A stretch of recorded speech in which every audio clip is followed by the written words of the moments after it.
Hello everyone, welcome to BM academia. आज हम हमारे क्लास 12 पॉलिटिकल साइंस की जो बुक है कंटेम्प्रेरी वर्ल्ड पॉलिटिक्स उसको शुरू करेंगे और आज हम उसका चैप्टर नंबर 1 कंप्लीट करने वाले हैं, that is end of bipolarity. तो चैप्टर शुरू करने से पहले हमें इसको नाम को क्लियर करना होगा, चैप्टर का जो हेडिंग है उसको क्लियर करना पड़ेगा।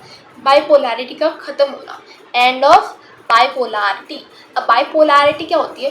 बाइपोलैरिटी समझने से पहले हमें उसके पहले कुछ और टर्म्स को समझना पड़ेगा।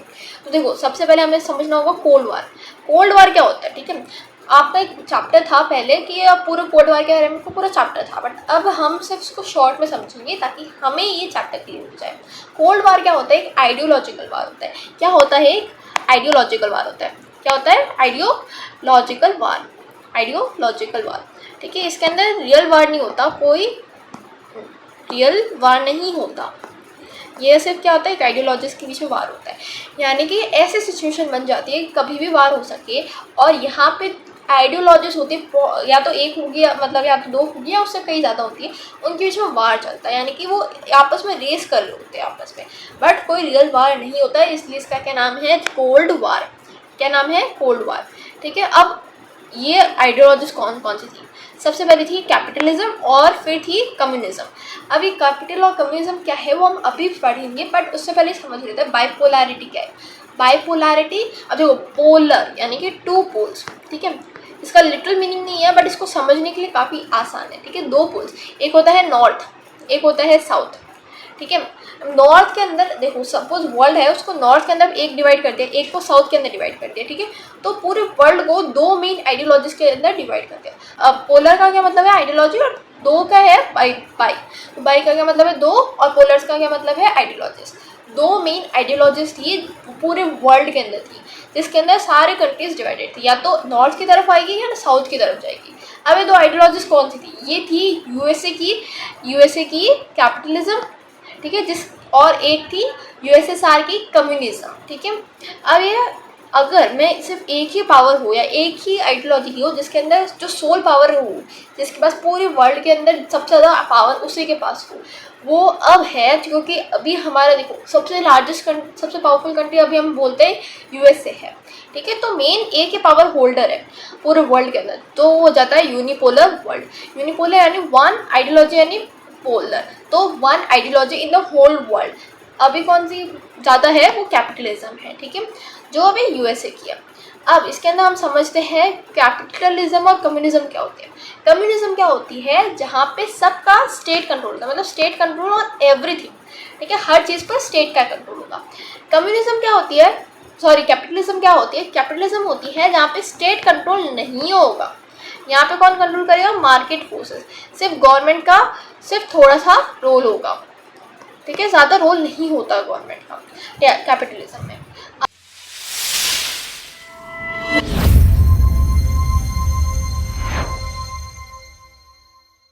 देखो, जब वर्ल्ड वार खत्म हुआ ना, तो क्या हुआ? एक कोल्ड वार शुरू हो गया।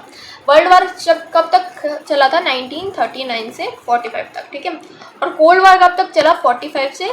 1945 से लेकर 1991 तक। 1991 के अंदर क्या हुआ था? यूएसएसआर खत्म हो गया था, ठीक है, इसलिए कोल्ड वार खत्म हो गया।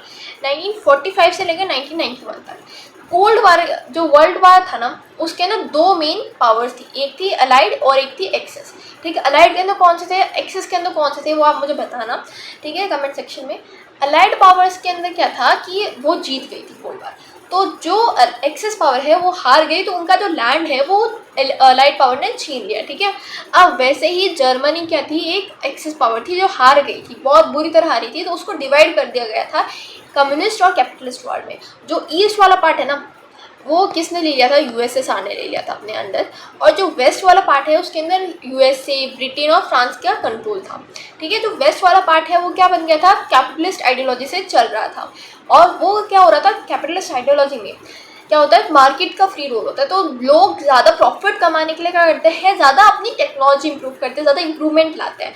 तो जो वेस्ट वाला पार्ट है ना, वो ज़्यादा इम्प्रूव करता है, जबकि ईस्ट वाला पार्ट जिसके अंदर सब कुछ स्टेट कंट्रोल्ड है, उसके अंदर कोई ज़्यादा इम्प्रूवमेंट नहीं हो रहा था। तो क्या हुआ? ईस्ट वाले जो पार्ट के लोग थे उनके अंदर एक डिससेटिस्फैक्शन की फीलिंग आ गई, और ईस्ट और वेस्ट को है ना अलग करने के लिए क्या बना दी थी? बर्लिन वॉल बना दी थी, ठीक है, बर्लिन वॉल बना दी थी। और ये कितनी लंबी थी? 150 किलोमीटर लंबी थी और 28 साल तक ये क्या रही, टिकी रही। ये बनी कब थी? बनी थी 1961 के अंदर और टूटी कब थी? 9 नवंबर 1989 के अंदर। ठीक है, ये जब टूट गई थी तो जो वर्ल्ड थे, कैपिटलिस्ट और कम्युनिस्ट, उसके बीच का फ़र्क ख़त्म हो गया। ठीक है, अब बात करते हैं सोवियत यूनियन की और सोवियत सिस्टम के बारे में समझते हैं। देखो, सोवियत यूनियन हमें क्या पता है? यूएसएसआर का फुल फॉर्म आप देखो। सबसे पहले तो यूएसएसआर क्या होता है? ठीक है, USSR, United socialist Soviet Republic. अब इसके अंदर सोवियत रिपब्लिक आ रहा है, सोवियत आ रहा है, तो सोवियत सिस्टम का क्या मतलब है? देखो, सोवियत सिस्टम क्या बोलता है? एक हायर ऑर्डर स्टेट बताता है जिसके अंदर क्या हो, सब कुछ स्टेट कंट्रोल हो। ठीक है, सारी चीज़ें स्टेट कंट्रोल होती है। अब यूएसएसआर की बात करते हैं हम यहाँ पे स्पेसिफिकली। ठीक है, यूएसएसआर क्या था? United Soviet socialist Republic. ठीक है, ये यूनियन था सोवियत सोशलिस्ट रिपब्लिक का। ये कब बना था? 1917 के अंदर बना था। याद करो, आपने क्लास 9th में पढ़ा था रशियन रिवॉल्यूशन के बारे में। ठीक है, तो 1917 के अंदर बना था और सोशलिस्ट रिवॉल्यूशन के बाद में बना था। ठीक है, अब यहाँ पे जो सोशलिस्ट रिवॉल्यूशन के बाद में बना, ये पहले क्या था? मोनार्की सिस्टम था। अब क्या था? एक सोशलिस्ट रिपब्लिक बन गया था ये। तो किसके बाद में बना? सोशलिस्ट रिवॉल्यूशन के बाद। तो आइडियोलॉजी कौन सी चलेगी? सोशलिज्म की आइडियोलॉजी चलेगी। यहाँ पे सबको इक्वली ट्रीट किया जाएगा, इक्विलिब्रियम सोसाइटी बनेगी। ठीक है, कैपिटलिज्म में क्या था? जिसके पास ज़्यादा पैसा है वो ज़्यादा पावरफुल हो गया। सोशलिज्म में क्या था? सब इक्वल है। ठीक है, इसके अंदर सारी पार्टीज हट गई थी, सारी प्राइवेट प्रॉपर्टी कुछ नहीं होगा, सब एक ही पार्टी के अंदर कंट्रोल होगा, वो होगी कम्युनिस्ट पार्टी ऑफ रशिया। उसके पास ही सारा कंट्रोल होगा, कोई पार्टी और नहीं होगी। ठीक है, सारा कंट्रोल उसी के पास होगा और एक पार्टी सिस्टम होगा जिसके अंदर कोई डेमोक्रेसी और फ्रीडम वाला कोई रोल है ही नहीं। ठीक है, अब हम बात करते हैं उसके बाद में उसकी इकोनॉमिकल फीचर्स की। अब आप खुद सोच कर समझो। ठीक है, एक हो सपोज ये गवर्नमेंट है। ठीक है, अब गवर्नमेंट ने है ना कुछ इंडस्ट्रीज़ खड़ी की, उसके अंदर आपको सिर्फ एम्प्लॉय किया। अब देखो, आपके पास एक नया आइडिया कि हम इसको और ज़्यादा इम्प्रूव कैसे कर सकते हैं। आपने गवर्नमेंट को प्रपोज किया, गवर्नमेंट ने सोचा कि हाँ करेंगे। अब उसके अंदर इतना ज़्यादा ब्यूरोक्रेसी है कि ब्यूरोक्रेसी आगे से आगे फाइल चलती गई पर कुछ नतीजा नहीं निकला। और एक आप समझो कि आप खुद अपनी इंडस्ट्रीज़ खड़ी कर सकते हो, तो आपने क्या किया? अपना जो आपका आइडिया है उसको लागू किया, आपको प्रॉफिट हुआ तो आप करोगे। अब एक और सेकंड फीचर क्या है कि गवर्नमेंट अगर सब कुछ कंट्रोल करती है तो आपका तो कोई मुनाफा नहीं होगा। आपको तो सिर्फ इक्वल, सब कुछ इक्वल है तो आपका कोई मुनाफा नहीं होगा। तो आप सोचोगे ही क्यों? अगर सोच भी लिया है तो गवर्नमेंट को क्यों बताओगे? क्योंकि आपका कोई प्रॉफिट है ही नहीं इसके अंदर। तो इकोनॉमी क्या बन जाएगी? एक स्टैग्नेंसी बन जाएगी, क्योंकि टेक्नोलॉजिकल डेवलपमेंट कुछ नहीं होगा। गुड्स एंड सर्विसेज सबको मिलेंगे तो सही, बट वो इतनी अच्छी क्वालिटी के नहीं होंगे। ठीक है, यही हो रहा था सोवियत रशिया के अंदर। ज़्यादा कोई प्राइवेट ओनरशिप कुछ नहीं थी। ठीक है, सब कुछ गवर्नमेंट कंट्रोल कर रहा था। तो जितने भी गुड्स प्रोड्यूस हो रहे थे, गवर्नमेंट प्रोड्यूस तो बहुत सारे कर रही थी, बट वो सारे क्या थे? क्वालिटी में काफ़ी ज़्यादा कम थे। बेसिक नेसेसिटीज़ तो सबको प्रोवाइड थी, हेल्थ और एजुकेशन, बट जो क्वालिटी है वो काफ़ी ज़्यादा कम थी। Minimum standard of living, but इसके अंदर एक पॉजिटिव फीचर भी है। मिनिमम स्टैंडर्ड ऑफ लिविंग क्या है? सबका इंश्योर्ड है। अब वर्ल्ड वार 2 खत्म हुआ ना, तो यूरोपियन जो कंट्रीज़ थी, ईस्ट यूरोपियन कंट्रीज, वो सोवियत यूनियन के कंट्रोल में आ गई थी। और उनका जो भी आइडियोलॉजी कौन से फॉलो हो रही थी? सोवियत रशिया की फॉलो हो रही थी। उनका ही इकोनॉमिकल मॉडल चल रहा था। ठीक है, और इसको हम क्या बोलते हैं? सोशलिस्ट ब्लॉक या फिर सोशलिस्ट ब्लॉक या सेकेंड वर्ल्ड। ये ध्यान रखना, जो भी कंट्रीज़ सोवियत रशिया की आइडियोलॉजी पर चल रही थी उन्हें हम क्या बोलते हैं? सोशलिस्ट ब्लॉक या सेकेंड वर्ल्ड कंट्रीज़। और एक कब जो ईस्टर्न यूरोपियन कंट्रीज़ है वो रशिया के अंदर आई थी, किस पैक्ट से? वार्सो पैक्ट से। ये क्या एक मिलिट्री पैक्ट होता है जो साइन किया गया था, जिसकी वजह से जितने भी रिपब्लिक्स थे जो रशिया के अंदर थे वो उसके साथ इंटीग्रेट हो गए थे। ठीक है, यूएसएसआर इसके अंदर बहुत ज़्यादा पावरफुल बन गया था और यूएस के बाद सेकेंड पावरफुल यही था। ठीक है, और इसके अंदर टोटल रिपब्लिक्स कितने थे? 15। बट जो मेजर जो काम कौन कर रहा था? रशिया ही कर रहा था। सबसे पावरफुल रिपब्लिक वही था और उसकी ही मेन चल रही थी। अब हम बात करते हैं इसके वीकनेसेस की। ठीक है, प्रॉब्लम्स बहुत सारे आ रही थी जिसकी वजह से अलग अलग हुआ।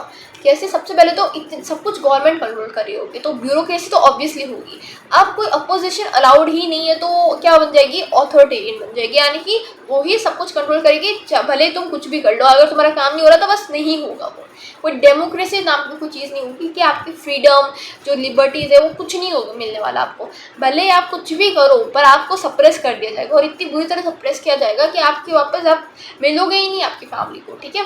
इसको हम सप्रेस कर देते हैं और इसलिए क्या लोग क्या करते थे, जो जोक्स होते हैं ना उसके अंदर अपना डिससेटिस्फैक्शन दिखाते थे। और मैं बोल रही हूँ कि रशिया बहुत ज़्यादा बड़ा पावरफुल था, ठीक है। Russia was the most powerful country in the most powerful province, कुछ भी बोलो यूएसएसआर के अंदर। बट टोटल 15 थे भले टोटल रिपब्लिक्स, पर जो मेन पावर होल्डर था वो कौन था, रशिया था, ठीक है। और इन 15 रिपब्लिक्स के अंदर क्या था, जो ऑटोनॉमी की जो है ना डिमांड वो बहुत ज़्यादा बढ़ रही थी। टेक्नोलॉजी के अंदर रशिया काफ़ी, जो यूएसएसआर है वो काफ़ी ज़्यादा पीछे चला गया था। फिर उसने जो उनका जो क्या होता है माइंड कि हमें जितना ज़्यादा है ना लैंड एक्वायर कर सकते हैं हमें एक्वायर करना ही है। तो 1979 के अंदर उन्होंने अफगानिस्तान के अंदर वार छेड़ दिया और वो उस वार के अंदर हार गए, ठीक है। और उसके साथ में क्या हुआ, रिसोर्सेज भी काफ़ी ज़्यादा ख़त्म हो गए उनके अंदर, तो फूड शॉर्टेज आ रहा था, इसलिए फूड इम्पोर्ट्स करने पड़े और इनकी जो इकोनॉमी है वो स्टैगनेंट बन गई। स्टैगनेंट का क्या मतलब होता है कि एकदम उसी लाइन पर खड़ी है, भले 4 साल हो गए 10 साल हो गए वो उसी जगह पर उसी लेवल पर खड़ी है। मतलब सैलरीज तो बढ़ रही है पर जो है ना जो इकोनॉमी है वो स्टैगनेंट है, जो गुड्स एंड सर्विसेज है, जो क्वालिटी ऑफ लाइफ है वो वैसी की वैसी ही है, उसके अंदर कोई इम्प्रूवमेंट नहीं आ रहा, ठीक है। अब इनके अंदर डिसइंटीग्रेशन हुआ, क्यों हुआ, ये सबसे पहले किसने डिसइंटीग्रेशन का जो मेन क्रेडिट है वो किसे जाता है, माइकल गॉर्बेचोव ने, जो कम्युनिस्ट पार्टी के जनरल सेक्रेटरी बने थे 1985 के अंदर। डेट इंपॉर्टेंट है, याद रखना है, ठीक है। उन्होंने ऐसा क्या हुआ कि डिसइंटीग्रेशन हुआ, उनको ही दोषी क्यों ठहराया जाता है इसके लिए। तो सबसे पहले उन्होंने क्या किया कि वो चाहते थे अब सोवियत यूनियन इतना ज़्यादा वार ना करे, इतना ज़्यादा आर्म रेस ना करे, वो क्या करे वेस्टर्न जो टेक्नोलॉजिकल एडवांस स्टेट्स है उनके साथ नॉर्मलाइज करें अपने रिलेशन और उनकी जो टेक्नोलॉजी है उसको कैचअप करने की कोशिश करें, ठीक है। उन्होंने इकोनॉमिकल रिफॉर्म्स, पॉलिटिकल रिफॉर्म्स और डेमोक्राइजिंग करना शुरू कर दिया इकोनॉमी को। और इसकी वजह से क्या हुआ, ऑब्वियस सी बात है कि कम्युनिस्ट पार्टी को ये अच्छा नहीं लगा, क्यों, क्योंकि उनकी जो पावर है वो कम हो रही है, तो उन्होंने खुलकर इनका अपोज किया, ठीक है। उसके बाद में क्या हुआ, ईस्टर्न यूरोप के अंदर जब भी कोई रिवॉल्ट्स होते थे तो उन्होंने क्या किया, उसको सप्रेस करने की कोशिश ही नहीं की। तो इसकी वजह से क्या हुआ, जो कम्युनिस्ट रिजाइम है वो डाउन चली गई, उसका कंट्रोल चला गया, ठीक है। और जब उसके साथ में क्या हो रहा था, इंटरनल क्राइसिस भी बहुत सारे हो रहे थे कि देखो एक तो इकोनॉमी स्टैगनेंट है, तो पॉलिटिकल क्राइसिस हो रहा है, सब कुछ हो रहा है यूएसएसआर के अंदर। तो फाइनली क्या हुआ, 1991 के अंदर पावर चेंज हो गया, मतलब वो लीडर हट गया और दूसरा लीडर आ गया, ठीक है। बट क्या हुआ, लोग इसको एक्सेप्ट नहीं कर रहे थे क्योंकि उन्हें अब फ्रीडम चाहिए थी। एक बार फ्रीडम मिलने के बाद क्या वापस उसी फॉर्म में जाना चाहोगे, नहीं जाना चाहोगे। तो अब क्या हुआ, उन्हें फ्रीडम चाहिए थी तो अब वो फ्रीडम ही चाहते थे, अब उन्हें कोई लीडर वगैरह कुछ नहीं चाहिए था, भले कितने रिफॉर्म्स कर लो। अब यहाँ पे क्या हुआ, जो बोरिस येल्सिन था, ये इंपॉर्टेंट फिगर है, ये क्या बना था, रशिया का फर्स्ट प्रेसिडेंट बना था और ये इलेक्ट होकर रशिया का फर्स्ट प्रेसिडेंट बना और सारी पावर रशिया की इसके पास आ गई। और इसको भी हम दोषी ठहराते हैं डिसइंटीग्रेशन का। पहले क्या था, ये मॉस्को का मेयर था, ठीक है, उसके बाद क्या बना, ये रशिया का प्रेसिडेंट बन गया, ठीक है। अब सोवियत रशिया से क्या हुआ, जो रिपब्लिक्स के अंदर क्या है चली गई, पावर चली गई। ब्रेकअप कैसे हुआ सोवियत यूनियन का, जो यूरोपियन रिपब्लिक्स थे वो चाहते थे क्या कि उन्हें इंडिपेंडेंस मिले। सेंट्रल एशियन रिपब्लिक्स इंडिपेंडेंस नहीं चाहते थे क्योंकि वो रशिया का पार्ट होना चाहते थे। क्योंकि देखो सबसे पहले ये था कोल्ड वार के टाइम कि जो सेंट्रल एशियन रिपब्लिक्स हैं वो ही चाहेंगे सबसे जल्दी इंडिपेंडेंट होना, बट ऐसा नहीं हुआ। सेंट्रल एशियन रिपब्लिक्स नहीं चाहते थे इंडिपेंडेंस होना, कौन चाहता था, यूरोपियन पार्ट चाहता था, क्योंकि उस साइड में क्या हो रहा था, डेवलपमेंट काफ़ी ज़्यादा फास्ट हो रहा था, जबकि एशिया के अंदर इतना डेवलपमेंट नहीं हो रहा था। जो यूरोपियन वाले लोग हैं ना वो दूसरों मतलब बाकी यूरोपियन कंट्रीज़ को देखकर चाह रहे थे कि हम भी वैसी क्वालिटी ऑफ लाइफ जिए। दिसंबर 1991 के अंदर यूएसएसआर के अंदर रशिया, यूक्रेन और बेलारूस इंडिपेंडेंस डिक्लेयर कर रहे थे और यूनियन सोवियत रिपब्लिक बैन हो गया, ठीक है। कम्युनिस्ट पार्टी को भी हटा दिया गया और रशिया अब जो कम्युनिस्ट था वो क्या बन गया, कैपिटलिस्ट या डेमोक्रेटिक बन गया, ठीक है। और इसी के साथ क्या हुआ, कॉमनवेल्थ ऑफ इंडिपेंडेंट नेशन भी फॉर्म हुआ, CIS। अब ये क्या था, ये जो भी 15 रिपब्लिक्स डिवाइड हुए थे उन्हें क्या करना था, साथ में होल्ड कर रहा था, ठीक है। होल्ड वैसे नहीं कर रहा था, बस एक था कि हाँ हम इंडिपेंडेंट स्टेट्स हैं बट फिर भी हम थोड़े बहुत रिलेशंस रखेंगे, ठीक है। ये कब बना, डिसइंटीग्रेशन के बाद में बना। और पहले क्या था, सेंट्रल एशियन रिपब्लिक्स को इसके अंदर नहीं जोड़ा गया था, जो बाद में जोड़ा गया था, और इसकी वजह से ऑफिशियल एंड हो गया सोवियत यूनियन का। और इसका बाद में जो सोवियत यूनियन की यूएन में है ना एक सीट थी, परमानेंट सीट थी, उसको किसने इनहेरिट किया, उसको इनहेरिट किया रशिया के अंदर, क्योंकि वो ही सबसे बड़ा पार्ट था और उसको ही लीगल सक्सेसर माना गया यूएसएसआर का, और यही सोल पावर बन गया था। और न्यूक्लियर पावर थी वो भी इसी के पास थी, और इसके साथ में क्या हुआ, बहुत सारे न्यूक्लियर वेपन्स को डिसआर्म कर दिया गया यूएस के साथ मिलकर। अब देखो यूएस के तो मज़े हो गए, क्योंकि अब वो सोल पावर बन गया, उसके बाद वर्ल्ड पावर आ गई, ठीक है। एक सोल पावर यूएस बन गया, मेजर पावर यूएस का बन गया, ठीक है। अब जो रशिया था वही एक अकेला न्यूक्लियस पावर था पूरे सोवियत रशिया के अंदर, यानी 15 रिपब्लिक्स के अंदर एक ही रशिया होगा जिसके पास न्यूक्लियर पावर है। अब सोवियत यूनियन डिसइंटीग्रेट तो हो गया, पर क्यों हुआ, बहुत सारे रीजन थे। सबसे पहले क्या था, एक इकोनॉमिकल स्टैग्नेंसी आ गई थी, वो स्टैंडर्ड ऑफ लिविंग बहुत ही कम था वेस्ट से, और पहले तो ऐसा बोल दिया गया था कि Soviet Russia is the very good, socialist system बहुत ज़्यादा अच्छा है, बट धीरे धीरे लोगों को है सच्चाई पता चलने लगी कि सोवियत सिस्टम इतना अच्छा नहीं है, हमारी लाइफ इम्प्रूव हो ही नहीं रही, ठीक है। जो भी रिसोर्सेज है वो मिलिट्री पर, न्यूक्लियर पावर पर और सैटेलाइट्स के अंदर यूज़ किए जा रहे हैं, और सारा बर्डन कौन उठा रहे हैं, हम उठा रहे हैं वो, ठीक है, जितने भी रिसोर्सेज का। देखो मिलिट्री के अंदर क्या, मिलिट्री और न्यूक्लियर और सैटेलाइट, इन तीनों के अंदर क्या चल रही थी, रेस चल रही थी, ताकि वो वेस्ट के साथ कोप अप करे, यूएस के साथ कॉम्पिटिशन जैसे कुछ चल रहा था कि हम जीतेंगे पर हम जीतेंगे। तो देखो इन तीनों के अंदर काफ़ी डेवलपमेंट हो रहा था, बट जो बाकी स्टैंडर्ड ऑफ लिविंग है, कंज्यूमर गुड के अंदर कोई डेवलपमेंट नहीं हो रहा था। इसकी वजह से क्या हुआ, इकोनॉमिकल बर्डन हो गया। थर्ड चीज़ क्या थी कि कोई अकाउंटेबिलिटी कुछ नहीं थी, एक करप्टेड सिस्टम था जिसके अंदर ना कोई भी पावर नहीं दी जा रही थी, कोई अपॉर्चुनिटी नहीं दी जा रही थी, सब कुछ क्या था, एक गवर्नमेंट ही कंट्रोल कर रही थी, ठीक है। और जो पार्टी ब्यूरोक्रेट्स है ना, जो पार्टी के अंदर लीडर्स हैं, उन्हें सबसे ज़्यादा प्रिविलेजेस मिल रहे थे, और ऑर्डिनरी क्लास की लाइफ बहुत ही ज़्यादा बेकार थी। जब गॉर्बेचू आया तो उसने क्या बोला कि मैं ये रिफॉर्म्स चेंज करूँगा, मैं क्या करूँगा, डेमोक्राइज करने की कोशिश करूँगा, जो रिलेशंस है वेस्ट का तो उसको नॉर्मलाइज करने की भी कोशिश करूँगा। उसने 2 पॉलिसीज अडॉप्ट की थी, वो हम पढ़ेंगे आगे, ठीक है। बट कुछ लोग ये सोच रहे थे कि उसके जो रिफॉर्म्स है वो काफ़ी स्लोली कर रहा है, ठीक है, बहुत धीरे धीरे वो रिफॉर्म्स कर रहा है, ठीक है। कुछ लोग सोच रहे थे कि उसने रिफॉर्म्स बहुत ज़्यादा फास्ट करे हैं। कौन थे इसमें से, कम्युनिस्ट पार्टी के जो लोग थे वो सोच रहे थे बहुत ज़्यादा फास्टली वो रिफॉर्म कर रहा है, ठीक है। तो उसकी वजह से क्या हुआ, एक तरफ सोच रहे थे बहुत स्लो कर रहा है, एक तरफ सोच रहे थे काफ़ी फास्ट चल रहा है, तो उसकी वजह से क्या हुआ, एक टग ऑफ वॉर हुआ, जिसके अंदर क्या हुआ, गॉर्बेचू की पावर चली गई। कुछ ये भी बोलते हैं कि उसने अपनी पॉलिसीज़ को ही डिफेंड नहीं किया, इसकी वजह से पावर चली गई। कुछ ये बोलता है कि उसके जो रिफॉर्म्स की वजह से क्या हुआ, डिसइंटीग्रेशन बहुत ज़्यादा फास्ट हो गया। कुछ बोलते हैं कि अगर ये वो रिफॉर्म्स नहीं करता तब भी डिसइंटीग्रेशन तो होना ही होना था। डिसइंटीग्रेशन का हम इतने सारी चीज़ें बोल सकते हैं, बट सबसे ज़्यादा इमीडिएट कॉज है वो क्या था, नेशनलिज्म का राइज। जो नेशनलिज्म की फीलिंग है, जो इंडिपेंडेंट होने की फीलिंग थी, वो कब सबसे ज़्यादा राइज हो रही थी, वो सब लोग चाह रहे थे रिपब्लिक्स में, ठीक है। मेनली कौन थे, रशिया जो बाल्टिक रीजन वाला है, यूक्रेन और जॉर्जिया, और बहुत सारे और भी थे, ठीक है। ये जो था सेंट्रल एशियन रिपब्लिक्स में नेशनलिज्म की फीलिंग इतनी ज़्यादा नहीं थी, पहले सोचा गया था कि होगी बट नहीं थी। वो चाहते थे कि वो यूएसएसआर के अंदर रहे, और जो यूरोपियन नेशन है वो ये नहीं चाहते थे कि सेंट्रल एशियन रिपब्लिक्स रहे। क्यों, क्योंकि जितना भी सेंट्रल एशिया में इतना ज़्यादा टेक्नोलॉजी नहीं थी जितनी यूरोपियन में थी, ठीक है। सेंट्रल एशिया में क्या था, नॉर्मल चल रहा था, और जो यूरोपियन कंट्रीज़ है ना, वही इनके लिए, इनको साथ में रखने के लिए क्या कर रही थी, प्राइस पे कर रही थी, यानी वही टैक्सेस दे रही थी, जो भी वो मटेरियल्स है वो भी दे रही सबसे ज़्यादा, क्योंकि यहाँ पे क्या था, इतना ज़्यादा कुछ दिया हुआ नहीं जा रहा था, ठीक है। जो सबसे ज़्यादा कौन दे रहा था, जो यूरोपियन कंट्रीज है, इसलिए वो बोल रही थी कि वो ज़्यादा ही पे कर रही है इनको रखने के लिए यूएसएसआर के अंदर, ठीक है। Now we have consequences of disintegration. अब वो डिसइंटीग्रेट तो हो गया, पर इसके सारे बहुत सारे कॉन्सिक्वेंसेज भी आए। सबसे पहले क्या हुआ, कोल्ड वार खत्म हुआ। कोल्ड वार कैसे खत्म हुआ, पहले क्या था, कोल्ड वार चल रहा था यूएसएसआर और यूएसए के अंदर। अब यूएसएसआर यूएसए की मॉडल को ही फॉलो कर रहा है, तो कोल्ड वार खत्म हुआ, ठीक है। इसकी वजह से क्या हुआ, आर्म रेस भी खत्म हो गई, एक यूनिपोलर वर्ल्ड बन गया। पहले मतलब अगर बहुत सारी पावर्स होती है तो मल्टीपोलर वर्ल्ड बनता, पर अब क्या हो रहा था, यूनिपोलर, यानी US is the sole controller.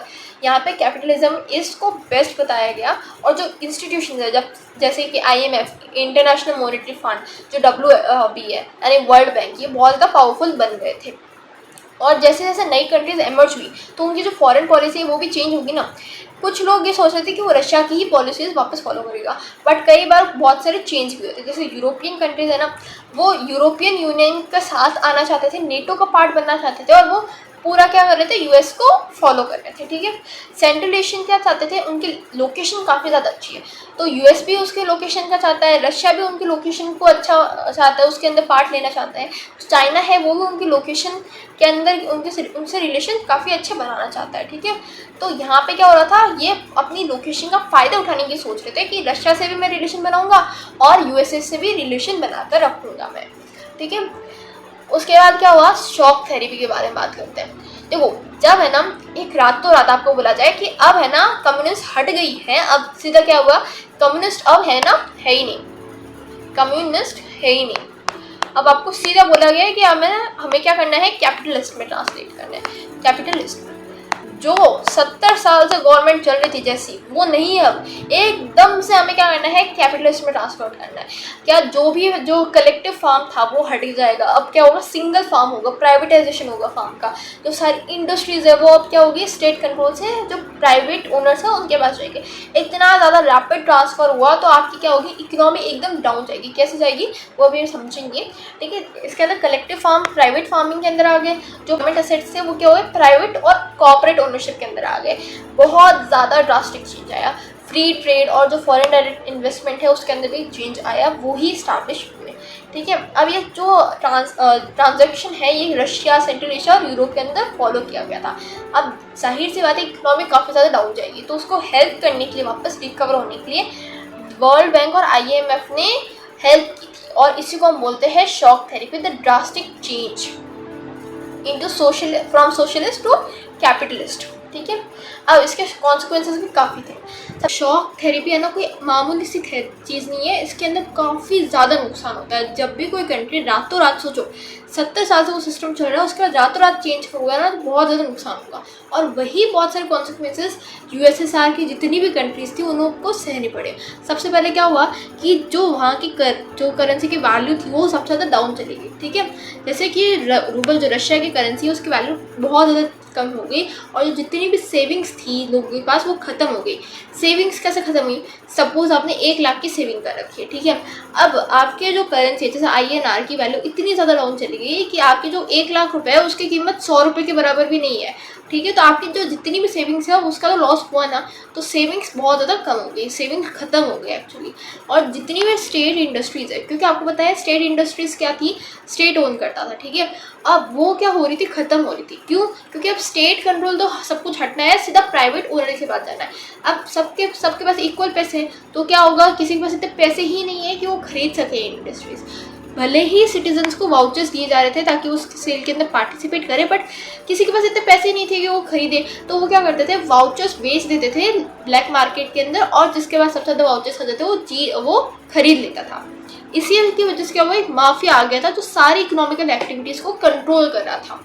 ठीक है, अब इसके साथ में क्या हुआ, जो इंडस्ट्रीज़ थी ये इतनी, मतलब देखो सप्लाई बहुत ज़्यादा इंडस्ट्रीज़ काफ़ी ज़्यादा, पर लोगों के पास इतनी डिमांड ही नहीं है, मतलब लोगों के पास इतने पैसे ही नहीं है कि वो खरीद सके, तो ऑब्वियसली क्या होगा कि जो प्राइस है वो काफ़ी ज़्यादा कम हो जाएगा। तो जो इंडस्ट्रीज़ जिसकी कीमत 1 लाख रुपए थी वो अब 1 रुपये के बराबर बिक रही थी, तो उनकी वैल्यू इतनी ज़्यादा गिर गई थी कि इसको हम सबसे क्या बोलते हैं, largest garage sale in history. ठीक है, ये इंपॉर्टेंट चीज़ है, आपको याद रखना ही है। अब देखो कलेक्टिव फार्म खत्म हो गए। ठीक है, तो क्या हुआ, फूड सिक्योरिटी अंदर काफ़ी ज़्यादा लॉस हुआ है, मतलब फूड सिक्योरिटी है ही लोगों के पास, तो क्या करेंगे, वो फूड इंपोर्ट करेंगे, और फूड इंपोर्ट करने से जब भी कोई इंपोर्ट होता है ना, तो हमारी जो इकोनॉमी है वो ऑब्वियसली डाउन जाती है, जो फॉरेन का जो भी है हमारा रिजर्व फंड वो डाउन जाता ही है। अब सोशल वेलफेयर का कोई सिस्टम नहीं था, कोई सब्सिडीज़ नहीं थी, कुछ नहीं था, तो इसकी वजह से क्या हुआ, पॉवर्टी आने लगी, जो रिच और पुअर के बीच का गैप है वो काफ़ी ज़्यादा बढ़ने लगा।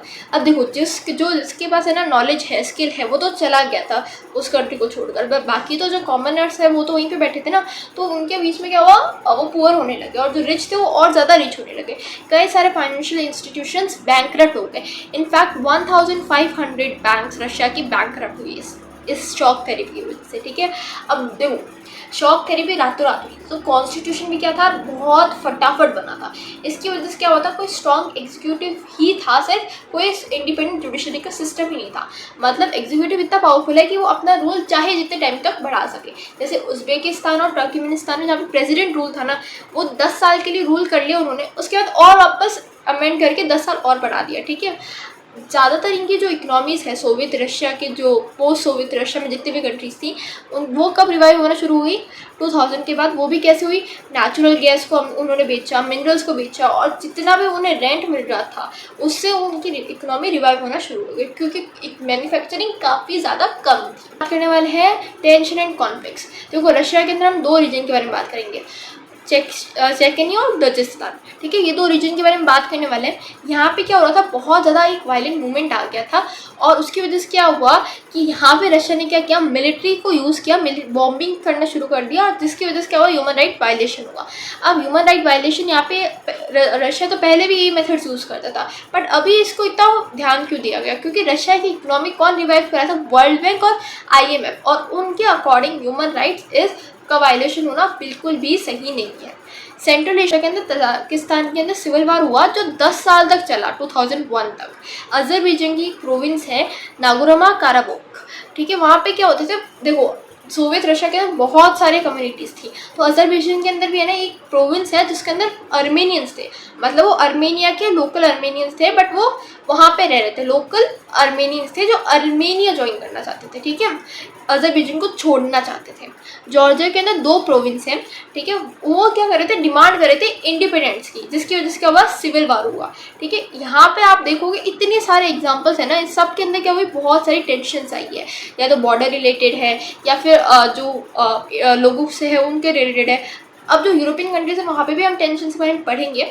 जैसे आप देखोगे चेकोस्लोवाकिया, जहाँ पे चेक और स्लोवाक इंडिपेंडेंस चाहते थे, ठीक है, तो उसकी वजह से स्प्लिट हुआ, ठीक है, चेकोस्लोवाकिया से चेक्स और स्लोवाक्स बना, ठीक है। बाल्कन रीजन्स ऑफ यूगोस्लाविया, यहाँ पे सबसे ज़्यादा हुआ, क्या हुआ कि यहाँ पे बहुत सारी प्रोविंसेस बन गई, जिसको ऑब्वियस सी बात है जो लोकल सर्व थे उन्हें क्या किया, नहीं चाहते थे वो, बट फिर भी जो नॉन सर्व्स थे वो चाहते थे ये सब होना, और इसकी वजह से क्रेटोया, स्लोवेनिया, बसोनिया एंड हर्ज़गोविना, ये बहुत सारी प्रोविंसेस बन गए, ठीक है।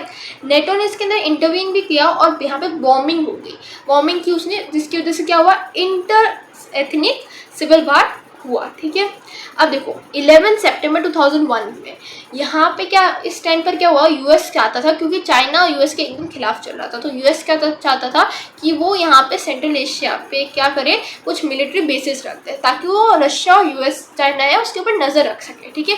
और गवर्नमेंट ने, जो यूएसए की गवर्नमेंट थी, उसने क्या किया था, इनको रेंट भी है, इनको पैसे भी देते थे, बट रशिया है वो ये नहीं चाहता था, क्योंकि वो इन्हें अभी भी मानता था कि वो इनका नियर अब्रॉड है, यानी कि वो ये मानता था कि ये रशिया के इन्फ्लुएंस में है और ये रशिया की ही पॉलिसी फॉलो करनी चाहिए इन्हें, ठीक है। Now we are talking about India and post communal countries, ये हमारा लास्ट टॉपिक है, ठीक है, India and post communal countries. जो इंडिया है उनके रिलेशंस क्या है, जो कम्युनिस्ट कंट्रीज़ के बाद, मतलब इंडिया के क्या रिलेशंस है जो सोवियत रशिया की कंट्रीज़ है जो ब्रेकअप हो गई। देखो रशिया के साथ काफ़ी ज़्यादा अच्छे रिलेशंस हैं इंडिया के, और ये जो चाहते हैं मल्टीपोलर वर्ल्ड चाहते थे, ठीक है। इनके अंदर ट्रस्ट, कॉमन इंटरेस्ट काफ़ी अच्छे से है। इंडियन फिल्म्स भी काफ़ी ज़्यादा पॉपुलर है इन पोस्ट कम्युनिस्ट कंट्रीज़ के अंदर, ठीक है। नेशंस मल्टीपोलर वर्ल्ड ऑर्डर चाहते हैं, जिसके अंदर ग्लोबल पीस चाहते हैं, ठीक है, और बहुत सारी ग्लोबल पावर्स चाहते थे। कलेक्टिव सिक्योरिटी चाहते हैं, जो रीजन है उसको ज़्यादा रीजनलिज्म, यानी कि वहाँ पे नेशनलिज्म की भावना अच्छी चाहते हैं, पीसफुल सेटलमेंट चाहते हैं, जो भी डिस्प्यूट्स हो उनके, इंडिपेंडेंट फॉरेन पॉलिसीज़ चाहते हैं, ठीक है, और जो डेमोक्राइज करना चाहते हैं यूएन को, क्योंकि अभी आप देखो यूएन के अंदर जो सोल पावर कंट्रोलर है वो किसकी ज़्यादा होती है, यूएसए की होती है, तो उसको क्या करना चाहते हैं, ये डेमोक्राइज करना चाहते थे। और इसी के लिए जो रशिया और इंडिया ने है, उन्होंने 80 बायलैटरल एग्रीमेंट साइन किया। बायलैटरल एग्रीमेंट का क्या होता है कि दोनों तरफ से, ठीक है, दोनों के इंटरेस्ट को ध्यान में रखे हुए, ठीक है, वो साइन किए हैं। किसके पैक्ट के अकॉर्डिंग, किसके एग्रीमेंट, सबसे पहले क्या हुआ, देखो 2001 के अंदर Indo Russian strategic agreement sign हुआ और उसी को आगे लेकर चल के 80 बायलैटरल एग्रीमेंट्स भी साइन हुए हैं। ठीक है, इंडिया कैसे बेनिफिट किया जाता है, रशिया से कैसे बेनिफिट होता है। रशिया इंडिया को हमेशा सपोर्ट करता है कश्मीर इशू लेकर। ठीक है, एनर्जी सप्लाईज को लेकर, ऑयल क्राइसिस को लेकर रशिया ने हमेशा सपोर्ट किया। अभी भी आप देखोगे जब रशिया का वार हो रहा तो इंडिया ने भी रशिया को ऑयल वही करके इनडायरेक्टली सपोर्ट किया था। ठीक है, काउंटर टेररिज्म करने में भी, मतलब टेररिस्ट के खिलाफ भी है ना, रशिया इंडिया को सपोर्ट करता है। ठीक है, और सेंट्रल एशिया के अंदर उसको एक्सेस लाने के लिए, मतलब सेंट्रल एशिया के अंदर इंडिया का रोल होने के लिए भी रशिया इंडिया को सपोर्ट करता है। चाइना से टाइज बैलेंस करने में भी रशिया सपोर्ट करता है और न्यूक्लियर और स्पेस टेक में भी रशिया सपोर्ट करता है। जैसे साइरोजेनिक रॉकेट है ना, रशिया की वजह से ही बना था इंडिया के अंदर। अब रशिया इतना सब कुछ दे रहा है तो रशिया को भी कुछ बेनिफिट तो हुआ होगा ना। तो इंडिया क्या है, उसका सेकेंड लार्जेस्ट आर्म मार्केट, यानी इंडिया में है ना वो अपने, इंडिया इतना ज़्यादा इंपोर्ट करता है उसे। ठीक है, जॉइंट मिलिट्री प्रोडक्शन भी कई बार हुआ है इनके अंदर। ठीक है, अब हम नेक्स्ट पे चलते हैं कि यूएसएसआर के अंदर कैसे थे। यूएसएसआर ने इंडिया को काफ़ी ज़्यादा हेल्प किया था। जैसे पब्लिक सेक्टर इंडस्ट्रीज थी वो उसी की वजह से बनी थी, और क्योंकि उस टाइम इंडिया है ना शॉर्ट ऑफ फॉरेन ट्रेड था, उसके पास इतनी फॉरेन जो करेंसी थी वो नहीं थी, तो उसने बोला कि आप कोई बात नहीं, आप इंडियन रुपीज़ में भी ट्रेड कर लो, हम एक्सेप्ट करते हैं उसे। पॉलिटिकली कैसे किया, कश्मीर इशू में किया था, इसने वीटो लगा दिया था। ठीक है, कश्मीर इशू में यूएन के अंदर। ठीक है, और इंडिया ने है ना 1971 का जो वार था उसके अंदर भी यूएसएसआर ने इंडिया को सपोर्ट किया था, और इंडिया इनडायरेक्टली इसकी पॉलिसी को सपोर्ट करता है। ठीक है, मिलिट्री के अंदर ये मेजर सप्लायर है मिलिट्री हार्डवेयर का, और इन्होंने बहुत सारे जॉइंट प्रोडक्शन शुरू करे हैं। ठीक है, कल्चर की बात करें तो आपको पता ही है इंडियन फिल्म्स बहुत ज़्यादा वाइडली एक्सेप्टेड है, बहुत ज़्यादा वाइडली मतलब लव की जाती है यूएसएसआर के अंदर, और बहुत सारे राइटर्स विजिट भी कर चुके हैं यूएसएसआर को, वहाँ पे उनके कामों को काफ़ी ज़्यादा पसंद किया जाता है। ठीक है, अब हम यहाँ पे कुछ लीडर्स के बारे में पढ़ेंगे, जैसे व्लादिमीर लेनिन। ठीक है, ये क्या थे, बोल्शेविक रिवॉल्यूशन के अंदर मेन रोल इन्होंने किया था, और ये कम्युनिस्ट पार्टी के फाउंडर थे। ठीक है, रशियन रिवॉल्यूशन के अंदर भी लीडर थे, और इन्होंने यूएसएसआर के सबसे फर्स्ट लीडर ये बने थे। ठीक है, अब इनकी जो आइडियोलॉजी थी वो कौन सी थी, मार्क्सिज्म। ठीक है, जो इनके लिए इंस्पिरेशन बनी, और communist all over communist world में जितने भी लोग हैं ना जो कम्युनिस्ट फॉलो करते हैं उसके लिए बहुत ज़्यादा इंपॉर्टेंट फिगर है। ठीक है, और यहाँ इनके टाइम ही क्या हुआ, रशिया रिवॉल्यूशन में था, तो इन्होंने सबसे डिफिकल्ट जो टाइम था वो इन्होंने ही हैंडल किया था, उनके अंदर ये लीडर ही थे। सेकेंड आते हैं जोसेफ स्टालिन, जो लेनिन के बाद में आए थे, और इन्होंने ही वर्ल्ड वार 2 के टाइम क्या किया था, रशिया को लेकर गए थे। ठीक है, इन्होंने कलेक्टिवाइजेशन किया एग्रीकल्चर का, क्योंकि फूड सिक्योरिटी इतनी अच्छी नहीं थी, फूड सिक्योरिटी इंश्योर करने के लिए, और इनकी वजह से क्या हुआ, ग्रेट टेरर, ये इंसान है ना एक कदम पीछे रह गया था हिटलर के। ठीक है, वरना ये नेक्स्ट हिटलर ही होता। ठीक है, और ये एक मतलब एक ऑथोरिटेरियन, यानी कि कोई जिसके खिलाफ कुछ नहीं बोल सकता वैसे होते हैं, और जो भी इनके खिलाफ बोलता है उन्हें हटा दिया जाता है, उनकी जो पत्ता है दुनिया से साफ कर दिया जाता है। ठीक है, third one is Nikita Khrushchev. ठीक है, ये कहते हैं सोवियत यूनियन के वन ऑफ द लीडर थे, और स्टालिन की जो लीडरशिप है उसको फॉलो नहीं करते थे, और बहुत सारे रिफॉर्म्स भी लाए उन्होंने ताकि पीसफुल को एग्जिस्टेंस कर सके वेस्ट के साथ। और है ना इन्होंने हंगरी और जो क्यूबन मिसाइल क्राइसिस हुआ था उसको भी हैंडल किया था, उसको भी सप्रेस किया था। अब हम बात करते हैं नेक्स्ट, दैट इज लियोनार्ड ब्रेस्क्यू। ठीक है, ये कहते हैं लीडर थे सोवियत रशिया की, आपको ये ईयर याद रखना है। ठीक है, सीयूटी में आ जाता है काफ़ी बार। एशियन कलेक्टिव सिक्योरिटी सिस्टम के ये एक वन ऑफ द फाउंडर थे, और इन्होंने क्या किया था, यूएस के साथ जो रिलेशंस है उसको अच्छा करने की कोशिश की थी। ठीक है, और जो चेकोस्लोवाकिया जिसके बारे में हमने अभी पढ़ा उसके अंदर भी इन्होंने काफ़ी ज़्यादा रिवोल्यूशन को सप्रेस करना चाहा था, और इन्होंने अफगानिस्तान को 1979 में इन्वेड करने की कोशिश की थी। अब आते हैं मिखाइल गॉर्बेचोव, और ये क्या थे, यही बंदा ब्लेम किया जाता है रशियन जो यूएसएसआर का डिसइंटीग्रेशन उसके लिए। ठीक है, ये लास्ट लीडर थे, ऑब्वियस सी बात है, और इन्होंने बहुत सारे रिफॉर्म्स लाए थे, और इनकी दो पॉलिसीज थी मेनली, जैसे चेकोस्लोवाकिया जिसको हम बोलते हैं रिकंस्ट्रक्टिंग, और ग्लासनोस्ट जिससे ओपननेस यानी फ्री मार्केट चाहते थे। ठीक है, और इन्होंने ही आर्म रेस को स्टॉप किया, और जो सोवियत ग्रुप्स है उन्हें अलग अलग जगहों से हटा दिया जब रिबेलेशन हो रहे थे, ठीक है। और यूनिफिकेशन भी इनकी वजह से हुआ जर्मनी का, वरना ईस्ट और वेस्ट जर्मनी के अंदर जर्मनी डिवाइडेड था। कोल्ड वार को ख़त्म भी इन्होंने किया, ठीक है। और इसकी वजह से सोवियत रशिया का डिसइंटीग्रेशन भी हुआ। अब हम बात करने वाले बोरिस येल्टसिन, जो थे फर्स्ट प्रेसिडेंट, रशिया के इलेक्टेड प्रेसिडेंट थे। सबसे पहले इन्हें क्या बनाया गया था, इन्हें बनाया गया था मेयर मॉस्को का, किसके द्वारा, गॉर्बेचू के द्वारा। फिर ये उसी के खिलाफ चले गए, यानी कि जिसको इन्होंने मतलब गॉर्बेचू ने जिसको बनाया ना, उसी के खिलाफ ये चला गया, ठीक है। और इसकी वजह से क्या हुआ, प्रोटेस्ट हुए, प्रोटेस्ट करवाए इन्होंने, और उसकी वजह से क्या हुआ, सोवियत रिजाइम खत्म हुई। और इसको ही इसी इंसान को रिस्पॉन्सिबल बताया जाता है रशिया के डिफरेंट प्रोग्राम्स के लिए। और इसी के साथ हमारा चैप्टर कंप्लीट होता है। पर रुको, अभी जाना मत, इसके आपको नोट्स चाहिए तो आप इस टेलीग्राम चैनल पर ज्वाइन कर सकते हो। यहाँ पे मैंने आपको इसके पूरे डिटेल नोट्स दे दिए हैं। और आपको सब्सक्राइब और लाइक करना तो बिल्कुल नहीं भूलना है। अगर कोई डाउट है तो आप कमेंट सेक्शन में जाकर मुझसे पूछ सकते हो।